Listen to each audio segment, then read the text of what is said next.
Hi Ryan. So earlier in the week we saw an emphatic win, 11-0. Definitely quite a game. Can you give us your thoughts on it?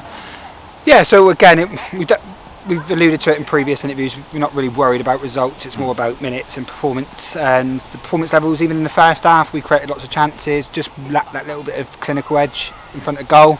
So we said to the girls at half time just to relax in front of goal and just try and pass the ball in rather than hit it as hard as you can. I didn't expect them to score 10, if I'm honest, in the second half, but yeah, really pleased with the performance levels, fitness levels of all the girls. Rosie come back from Canada. She's been away in Canada for 3 weeks. I think she flew in on the day and come down and played, got about 70 minutes in her legs, so that was good for her. So yeah, really happy with how the game went. Yeah, and obviously, well, like you said, it's one of those things where you won for 11, it's great, but like I said, it's pre-season, it is what it is. In terms of performances though, on an individual level, obviously Tiana, she still scored 4. From what I gather, it's a new position for her, almost going up that far the field. Can you talk a little bit about your decision making for putting her up that far? Yeah, so T's come through from the ADC, and through the younger age groups we do try and mix the positions up, and they play in a variety of positions, so we know T's comfortable wherever we put her. She's a good footballer.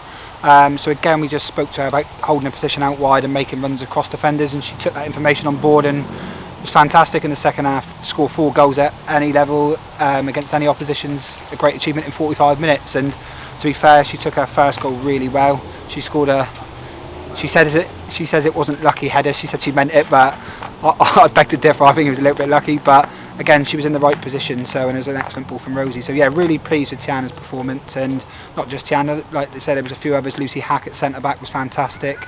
She was switching play, got us playing out from the back really well. So yeah, I was really pleased with lots of performances on the day.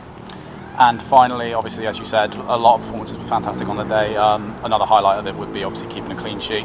You know, it's easy to sort of go 4-0, 5-0 up, but then sort of set off and go from the next part of it, and you know, maybe not try as much, and then something slips and goes in. But as far as I could tell, the girls didn't really let that happen. They stayed on point and they kept the clean sheet. Yeah, no, defensively they were solid. Limited St Austell to a few long range efforts. They didn't really test Jazz in goal, to be honest. They've got a pacey winger, Beth Everson, who causes a few issues, especially in the first half. I think we got used to her pace and what she had to offer in the second half a bit.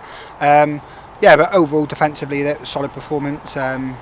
We did have a little moment, I think, in the second half where we did switch off for probably a 2 or 3 minute spell, kept giving away some silly balls, but then the girls regrouped and refocused, and yeah, we're fantastic. So again, positives all round, lots of goals, lots of build-up play, lots of combinations, and a clean sheet, and on a difficult pitch. The grass was very long, so yeah, again, just really pleased with how Tuesday evening's game went.